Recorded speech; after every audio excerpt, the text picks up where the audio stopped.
Bonjour et bienvenue à Tous aux oiseaux, la balado-diffusion qui vous parle des oiseaux du Québec en français. Gaspard Tanguay-Labrosse au micro, cette balado-diffusion est une production de Québec Oiseaux. La migration d'automne cogne à notre porte et les premiers passereaux qui se dirigent vers le sud sont sûrement déjà dans vos régions. Les limicoles, nos premiers oiseaux à revenir du nord après la nidification, sont déjà arrivés sur les rives du Saint-Laurent et dans les milieux humides où ils s'arrêtent un peu partout sur le territoire du Québec. J'ai eu la chance de passer mes vacances d'été sur la Côte-Nord avec plusieurs belles rencontres ornithologiques. En excursion en mer en Méganie, j'ai entre autres pu voir plusieurs océanites de Wilson, un oiseau marin qu'on n'a pas vraiment la chance de croiser souvent, à moins de sortir au large régulièrement, mais c'est quand même pas le cas de la plupart des ornithologues. Par contre, la tâche dont je vous avais parlé au dernier épisode d'aller à la rencontre de l'élagnon à queue blanche a été un petit peu moins heureuse. Je vais vous raconter l'histoire pour vous remonter le moral si jamais il y en a d'autres parmi vous qui avez vécu des déceptions ornithologiques pendant l'été. Peut-être que ça va vous faire sentir mieux.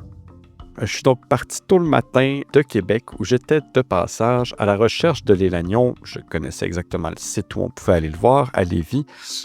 Je suis resté un bon moment à l'attendre en face du fameux arbre mort où tout le monde le voyait passer à presque tous les jours.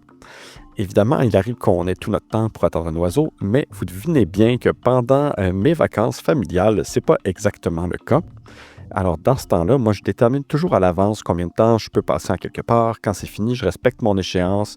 Et c'est ce que j'ai fait ce matin-là. L'élagnon est finalement bel et bien passé exactement là où je l'attendais, mais 10 minutes à peine après mon départ et je l'ai raté. Au moment où j'enregistre, je vous dirais que ça fait un peu plus d'une semaine qu'on n'a pas de nouvelles de lui, alors il est possible, voire probable, qu'il ait tout simplement repris son chemin. On vous propose aujourd'hui un épisode plus estival, un petit peu plus léger. Camille Dufresne nous a accueillis dans son jardin et on discute de l'installation de différents points d'eau pour inciter les oiseaux à fréquenter votre cour. Évidemment, c'est enregistré à l'extérieur et donc on n'a pas encore beaucoup d'expérience sur comment obtenir le meilleur en termes de qualité sonore dans ces conditions. Alors, je m'excuse à l'avance si la qualité sonore n'est pas tout à fait à la hauteur de ce qu'on vous produit d'habitude.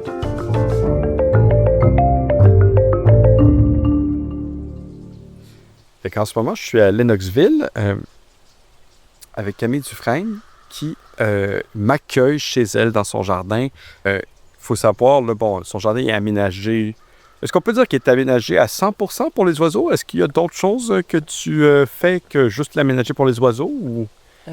C'est l'aménager pour avoir une plus grande biodiversité. Donc, c'est un peu plus large que juste les oiseaux parce que j'essaie d'attirer aussi des insectes. J'essaie d'attirer des petits mammifères, des reptiles et amphibiens, ça j'en ai beaucoup. Et plus on met une diversité dans notre jardin, plus on a un milieu favorable à toute la faune qu'on peut trouver en milieu urbain. Ah oui, donc plus on pense large en termes de biodiversité, plus de toute façon on attire de tout finalement. C'est pas seulement les oiseaux. Oui. Et puis, donc évidemment, là on est dehors. Vous allez entendre des oiseaux chanter, c'est quand même formidable parce qu'en plus, on n'est pas... on se retrouve, en ce moment, il est 12h30. Donc, on est vraiment au milieu de la journée, la période de la journée qui, a priori, n'est pas vraiment favorable au chant d'oiseaux. Les oiseaux, souvent, sont un petit peu plus silencieux. Mais ça reste qu'on espère, en tout cas, que vous allez entendre pas mal d'actions. Là, on vient d'entendre un troglodyte familier. Oui. On entend les corneilles d'Amérique. Oui. Et le troglodyte, nouveauté de la journée, ses petits sont sortis du nid. Alors, il est très énervé. Alors, les petits se promènent un peu partout, puis le père, très paternel, se dévoue corps et âme pour essayer de les retrouver dans les futaies, les bosquets. Alors, il va peut-être même venir nous voir parce qu'on va le déranger. Ah oui, parce qu'on va faire le tour. Alors, aujourd'hui, le plan de la journée, c'est que tu me présentes un peu tes différents aménagements de fontaines, des aménagements avec de l'eau. Parce que tu as publié une chronique, comme tu publies dans chaque magazine de Québec Oiseaux. Puis là, ça parlait spécifiquement de la présence de l'eau dans le jardin, puis des différentes formes que ça peut prendre, des avantages que ça comporte.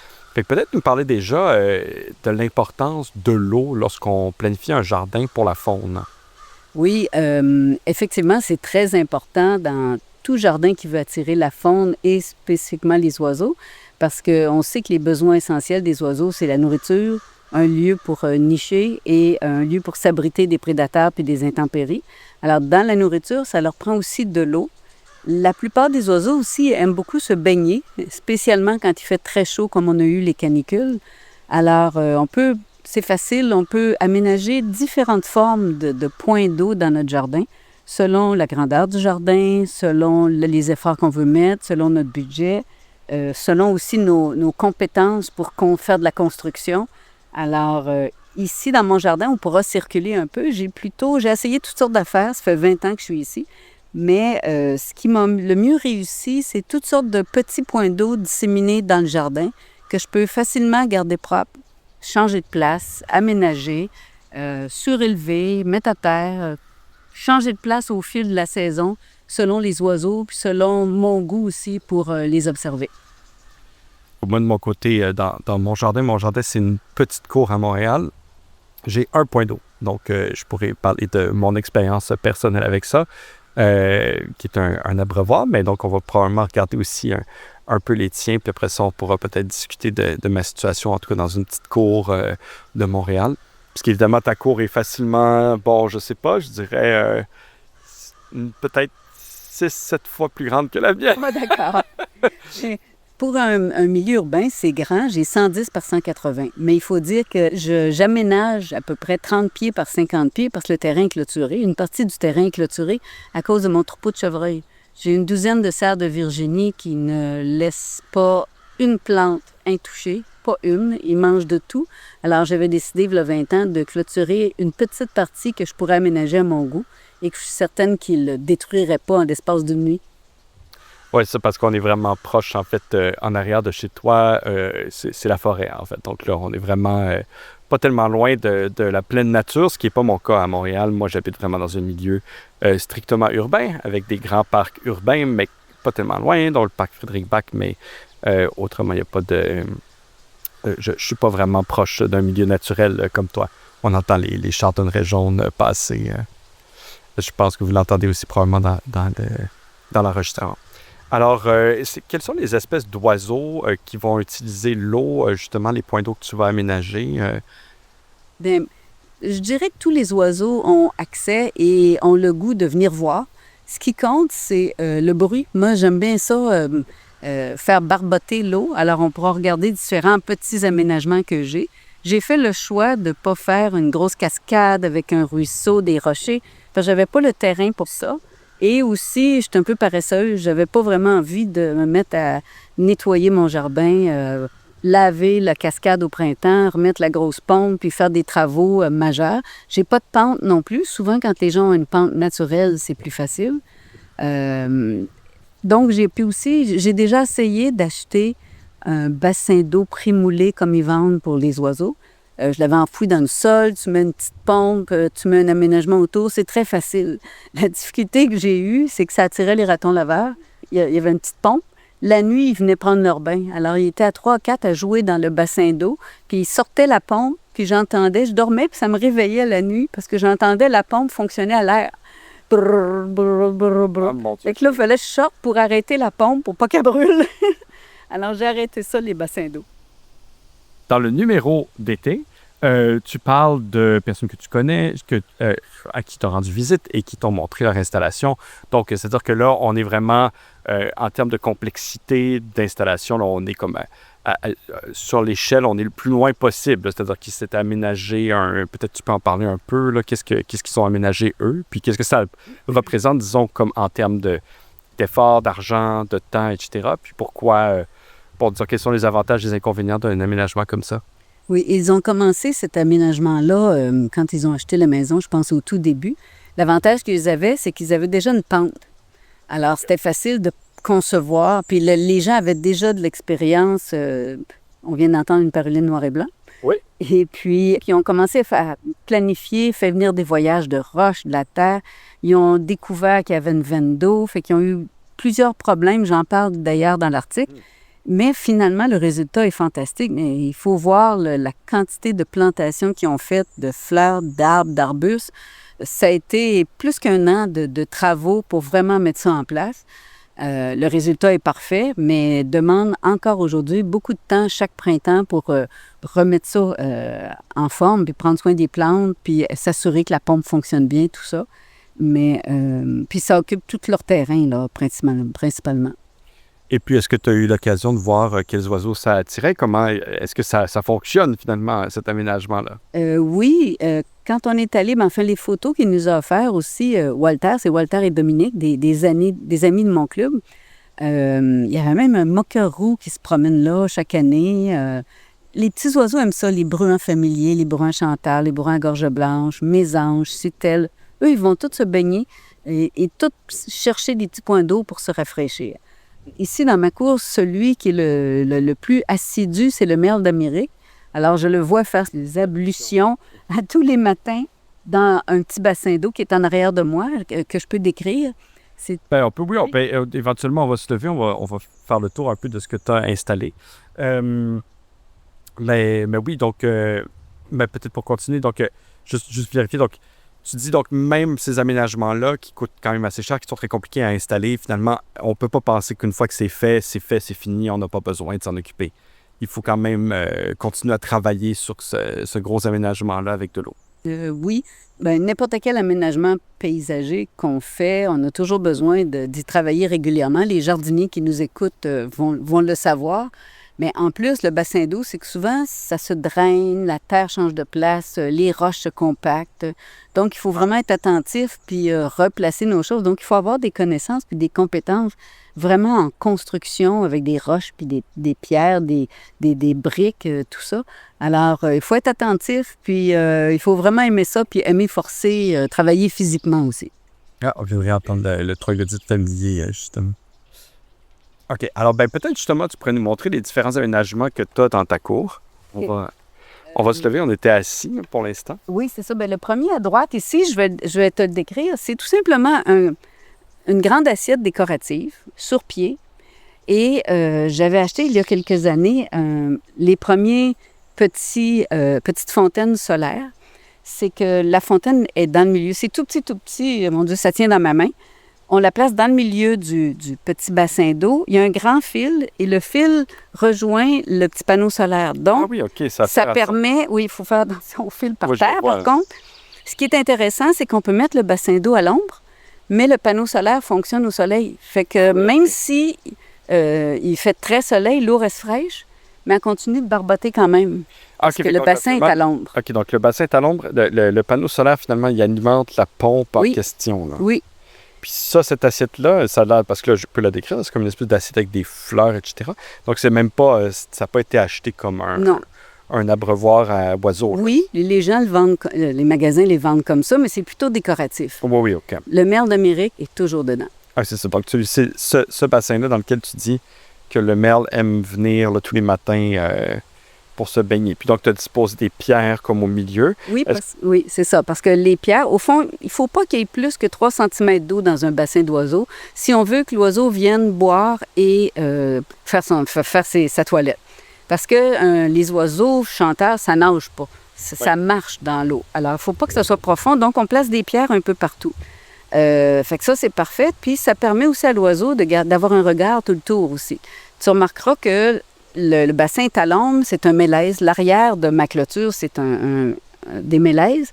Et l'oiseau peut facilement, quand il y a quelque chose qui approche, un danger, il peut se sauver dans l'arbre. Il y a à peu près 1 pied entre le début des branches puis le bassin. Donc, c'est facile pour lui de s'abriter. Donc, le bassin est vraiment directement au pied de cette rangée-là de mélèzes, là, vraiment très facilement accessible. S'il y a un oiseau qui passe dans l'arbre, il peut venir. Puis on a même à côté aussi, tu as la mangeoire à colibri, là, que pendant qu'on se parlait tout à l'heure, tout était dos à la mangeoire, mais il y a beaucoup de... J'étais très intéressé de voir les colibris qui venaient s'abreuver tout proche de nous. Fait que c'est ça, des fois, il y a des moments où mon regard était porté vers la mangeoire à colibri, distrait. On peut pas s'empêcher de regarder quand ça arrive. Oui, fait que ça, c'est le premier. Celui que j'ai aménagé, ça fait longtemps. Puis des fois, je le change de place. Je peux le mettre dans l'autre coin du jardin où c'est un gros saule ornemental encore. L'avantage du saule ornemental, même si c'est pas une espèce indigène, c'est qu'il y a beaucoup, beaucoup de feuillage, de branches, mais c'est des petites branches. Il est très dense. Là, Il est très dense et les oiseaux peuvent rentrer dedans facilement quand il y a un oiseau qui vient pour les attaquer. Fait qu'ils peuvent être, bien des fois, je mets une petite assiette d'eau. Il y a une table et 2 chaises au pied. Il y a une mésange qui est posée. Je ne sais pas si elle s'en vient pour boire. Les mésanges boivent dans l'abreuvoir à colibri. Ah, OK. Et ici, au-dessus de l'abreuvoir à colibri, j'ai placé ce qu'on appelle un petit bassin anti-fourmis. C'est comme un petit bac rouge qu'on suspend au-dessus de l'abreuvoir et les fourmis ne nagent pas. Fait qu'ils ne vont pas rejoindre l'abreuvoir à colibri. Ah oui, OK. Sinon, ils pourraient monter. La mésange vient boire là-dedans. C'est son petit bassin privé. Ah, bon, Oui, on a pris plein de photos. C'est juste l'eau de pluie qui se commence là-dedans? Oui, bien non, je le tiens toujours plein parce qu'il faut de l'eau pour pas que les fourmis descendent. Puis, quand elle voit qu'il y a de l'eau sucrée, elle a la dent sucrée, la mésange. Alors, elle vient boire de l'eau sucrée. Puis, elle vient se baigner aussi. Ça, c'est le premier aménagement qui est pratique. Ce kit-là s'achète un peu n'importe où. Je pense que je l'ai vu chez Walmart, chez Canadian Tire. Ça existe encore. Et ça fonctionne sans arrêt. Puis, le deuxième, ça, c'est plus récent un peu. Puis, j'ai vu qu'on en avait plein sur Internet. C'est une petite pompe solaire. Alors, c'est rond. Le panneau solaire couvre tout le dessus. C'est en plastique. Le panneau solaire est dans l'eau, là, oui. Carrément. Là. Ça flotte dans l'eau. Et dans le milieu, il y a un jet d'eau, puis on peut mettre différents accessoires pour faire une fontaine, une grosse fontaine, une petite fontaine. Moi, j'ose pas les mettre, les accessoires, parce que ça fait déborder le bassin. L'eau éclabousse à l'extérieur du bassin. Ça, c'est un ajout récent. J'aime beaucoup les ventes de garage pour trouver toutes sortes de récipients, toutes sortes d'affaires. Ça, c'est un bol à fruits. OK.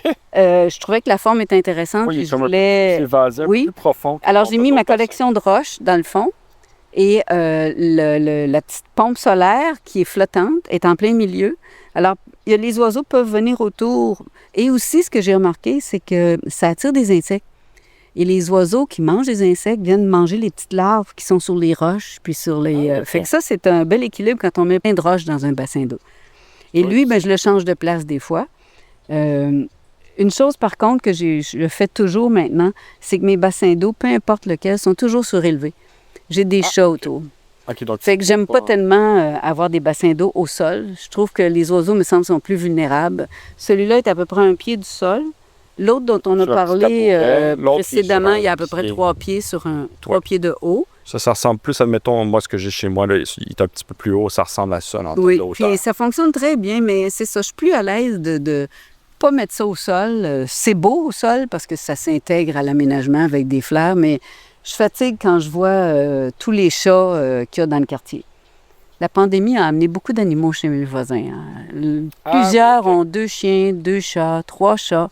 Alors, les animaux domestiques se sont multipliés dans ma cour. D'accord. J'ai aussi un petit fossé. Oui, c'est ça. Il y a presque un ruisseau. Oui. En fait, lui sert à drainer. J'ai une seule plate-bande dans mon jardin, mais c'est une grosse plate-bande qui a à peu près 30 pieds de long. Là. Et puis, il y a un fossé tout le long. Puis là, vu qu'il n'y a plus beaucoup les derniers jours, le fossé est plein d'eau. Ça aussi, les oiseaux aiment ça. C'est surprenant. Et j'ai des grenouilles. J'ai trouvé un petit crapaud dedans. Ah oui? Okay. Oui. Fait que ça... Mais il va se sécher. Habituellement, il s'en va vers le ruisseau que j'ai à l'arrière du terrain. Puis là, il faut que je recreuse. Parce que là, ça se c'est comme s'il arrête après la clôture. Il draine plus autant. Il draine plus autant qu'avant. Mais... Ça, c'est compliqué à creuser ou parce que ça a l'air quand même assez simple comme aménagement? Non, c'est pas compliqué. Une pente, puis, Oui. Puis... au fond, ça sert à drainer la plate-bande parce que c'est très argileux ici, à Lennoxville. Puis ça aide à drainer quand il pleut beaucoup, puis que ça finit pas par sécher. Là. Pour pas que les plantes aient trop d'eau ou qu'elles étouffent. Oui, c'est ça. Fait que ça a du bon pour ça. C'est depuis ce temps-là que j'ai des grenouilles, puis j'ai des petits crapauds aussi qui se promènent. En tout cas, des couleuvres aussi. C'est moins drôle. Parce que le fossé est vraiment... En ce moment, il est vraiment pas mal plein d'eau. Fait qu'on dit c'est comme un autre point d'eau, finalement, un peu naturel, entre guillemets. Là, c'est ça. Un peu partout dans le terrain, j'ai placé des bassins d'eau. Ici, on a sur pied, c'est comme une vasque, qu'on appelle ça, et puis c'est en béton. Et puis, des fois, je mets la petite pompe solaire dedans, mais les oiseaux viennent jouer dedans, puis la pompe, elle se ramasse sur le côté du bassin, puis elle ne fonctionne plus. Oui, c'est celui comme moins rempli, d'assez peu profond, puis pas très large. Là. Le C'est point ça. d'eau est assez Mais petit. c'est encore une fois placé près d'un arbre, donc les oiseaux viennent toujours le soir, là, les oiseaux viennent se baigner dedans. Et Oui, puis, il y en a presque à chaque... il y a vraiment des aménagements partout, là, c'est super. Là. Donc, oui, ça prend des beaucoup de points petits d'eau. aménagements. Puis, ce qui compte, c'est de garder l'eau propre. À tous les jours, comme là, le soir, là, je passe avec le boyau d'arrosage ou avec... Ça, on parlera probablement encore oui. de Puis, l'entretien. je change l'eau. Tu sais, au fond, ça se fait bien avec le boyau d'arrosage. En 2 minutes, c'est fait. Ça fait que ça permet d'avoir de l'eau fraîche. Peut-être j'en ai un autre ici. À gauche, c'est un petit bac en vitrail. Et puis, sur pied encore. Moi, ça aussi, ça a l'air un peu d'un tout petit bol à fruits Oui, ou un bol de c'est ça. présentation. Et puis, il y en a un autre plus loin, en plein milieu de les plates-bandes. Puis, ce que j'ai remarqué, c'est que l'eau est calme, là. L'eau est immobile. Ceux-là n'ont pas de pompe. Là, Ils n'ont pas de pompe, rien. Ça, je les change tous les jours. Il y a de l'eau fraîche. C'est le fun, ça attire les guêpes. Là, il y a des gens qui n'aimeront pas ça, parce que je pense que tu en vois une en ce Oui, moment. c'est ça. Il y en a justement une dans un des qui vient boire, là, qui a l'air de se préparer Oui. à venir boire dans un des aménagements, effectivement. Et les guêpes viennent boire dans les abreuvoirs. J'avais jamais observé des guêpes venir boire. C'est pas dommageable, je veux dire, ils nous piquent pas, ils nous sont pas agressifs du tout, du tout. On m'a dit que j'avais plusieurs espèces de guêpes solitaires dans mon jardin. Ça, c'est des guêpes qui font pas de nid, soit dans le sol ou soit les nids à papier. Et puis, c'est des bons prédateurs parce qu'ils pondent leurs œufs dans des araignées, dans toutes sortes d'affaires. Alors, c'est un bel équilibre dans le jardin. Puis, mon Dieu, ils ont besoin d'eau, elles aussi, puis ils viennent vraiment boire dans l'eau. Puis là, ici, oui, il y en a un. Oui. Alors, il y en a un qui est particulier. Je vais le décrire peut-être.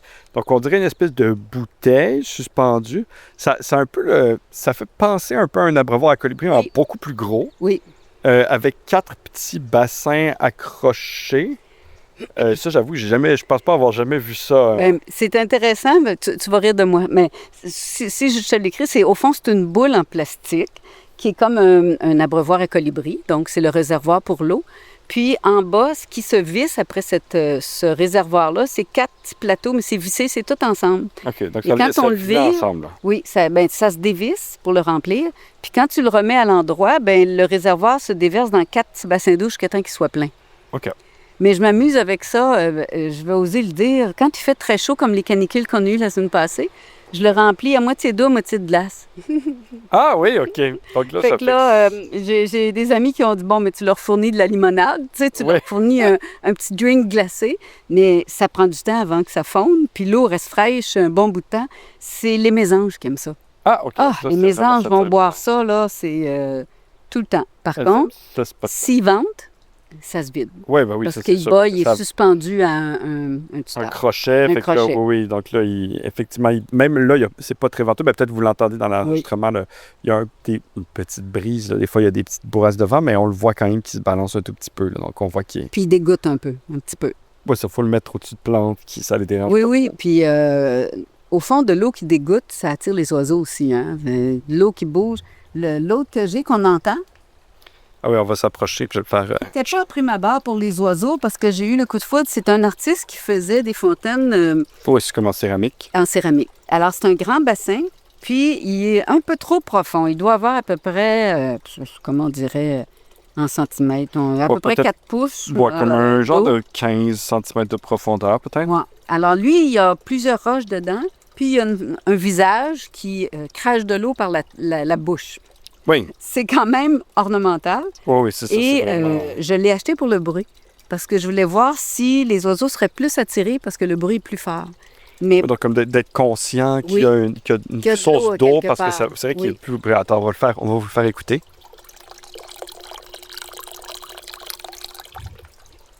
Et puis, est-ce que c'est concluant? Non, c'est pas plus attractif que la première assiette dont on a parlé, qui fait juste beaucoup plus petite. Là. Oui, puis ça barbote un petit peu dès que le panneau solaire est en contact avec le soleil. Là. Mais ça fonctionne mieux que celle-là. Faudrait que j'essaye peut-être à l'ombre, de mettre celle-là à l'ombre, parce que l'eau doit venir très chaude, puis je le remplis lui aussi régulièrement.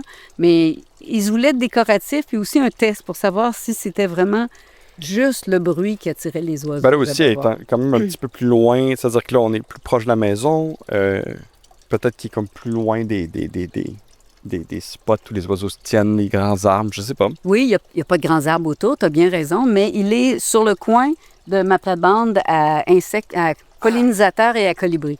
Ça, c'est uniquement des plantes à fleurs, beaucoup d'annuelles, quelques vivaces, et puis j'attends les papillons. Parce que cette année, c'est pas une très bonne année pour les papillons dans ma cour. Il est encore tôt. Les spécialistes, oui, mais... Début juillet, oui. Oui, mais d'habitude, j'ai beaucoup plus de papillons que ça. Cette année, c'est faible, mais il n'y a pas beaucoup de papillons encore. Peut-être que c'est à cause du printemps bizarre qu'on a eu. Mais la plate-bande est là pour les pollinisateurs, pour les colibris aussi. C'est toutes des plantes à colibris. Et c'est pour ça que j'ai mis l'eau à côté, parce que les papillons aussi boivent, les insectes aussi pollinisateurs. Donc, je voulais attirer un peu plus de diversité. Une des choses, moi, que je remarque, c'est...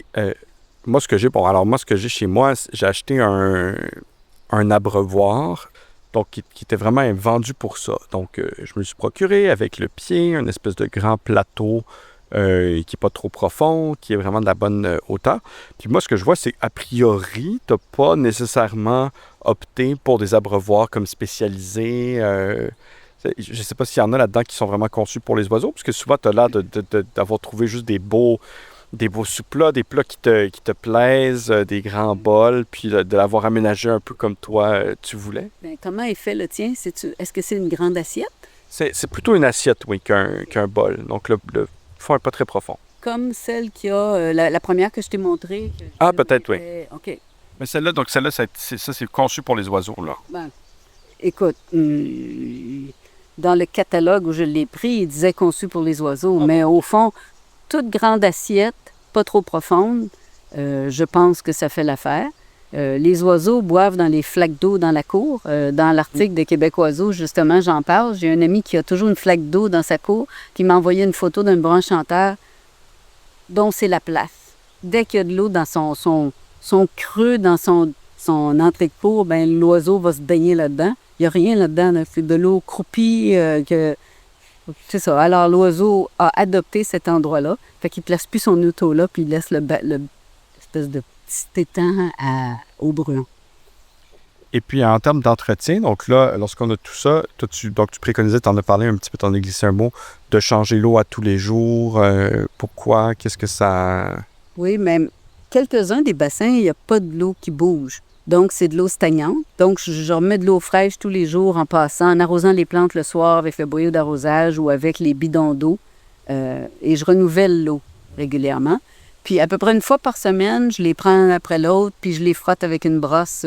Oui, sinon, il y a comme des algues en tout cas, chez nous, c'est ça le qui arrive. Il y a des algues qui commencent à se développer dans le fond. Donc là, on essaie de frotter ça avec énergie. Est-ce que tu as des plans d'eau que tu gardes même l'hiver? Je l'ai essayé une année, puis moi, j'ai pas aimé ça parce que j'avais un bassin pour les oiseaux exprès pour accrocher après une rampe avec un petit chauffage, là, un petit élément chauffant dedans. Ce que j'aimais pas, moi, c'est que les tourterelles adoptent ces bassins d'eau-là et qui font leurs besoins dans le bassin. Ils aiment ça, c'est leur toilette, là. Fait que c'est pas très agréable. Puis l'hiver, ben c'est pas drôle de sortir dehors pour... viser l'eau, rentrer le bac en dedans, le nettoyer, remettre de l'eau dedans. Il fait moins 30 des fois, là. Alors, j'ai arrêté ça. Parce que moi, chez moi, le mien, il est chauffant. Donc, okay. Mais tu vois plutôt, je sors une chaudière d'eau, je vais dans la cour, puis là, j'utilise la moitié de la chaudière pour rincer la vieille eau qui est dedans.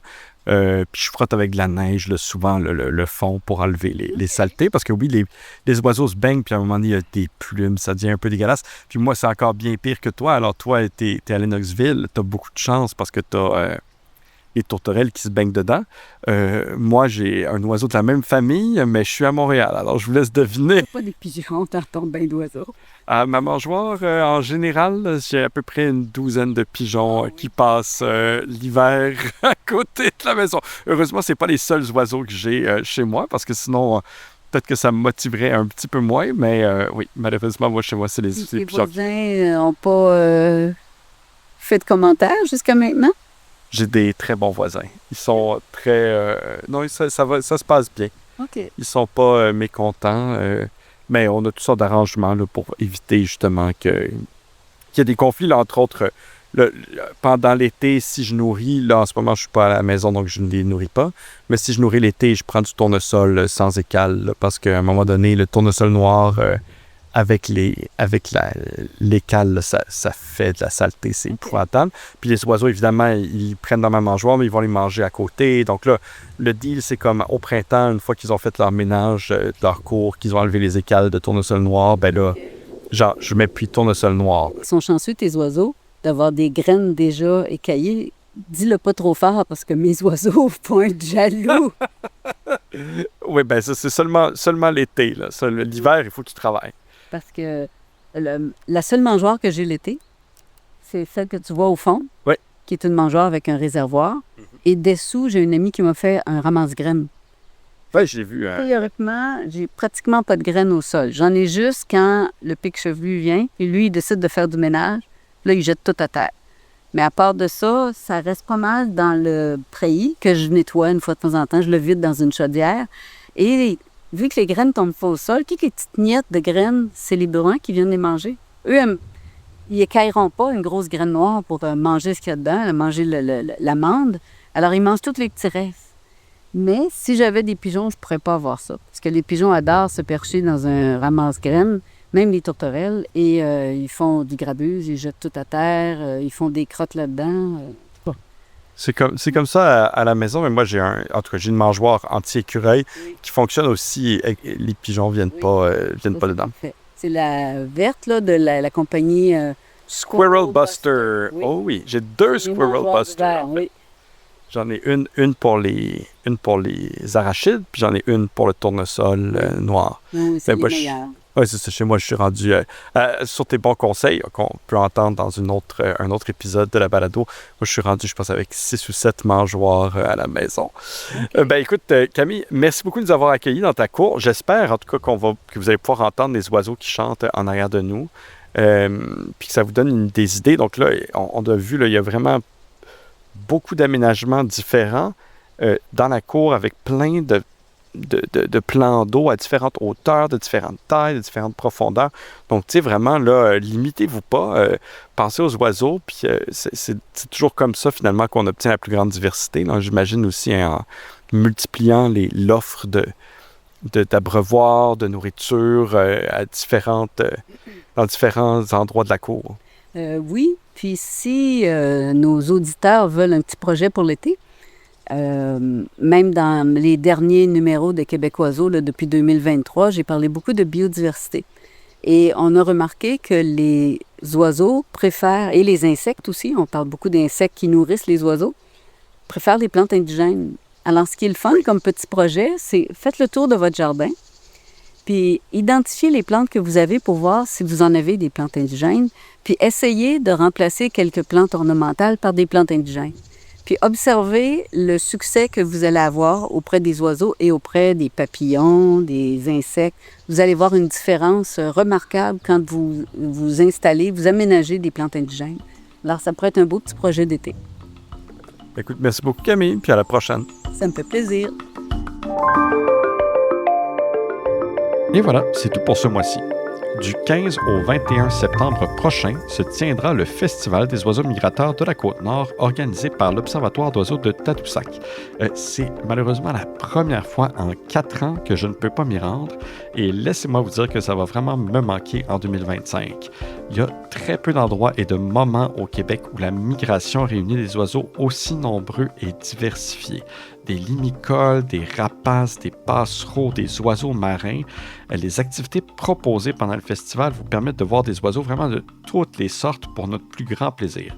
Je vous recommande chaudement d'aller sur leur site pour consulter la programmation au Festival Migrateur avec un S.com. D'ici là, bon début de migration d'automne et on se revoit en septembre.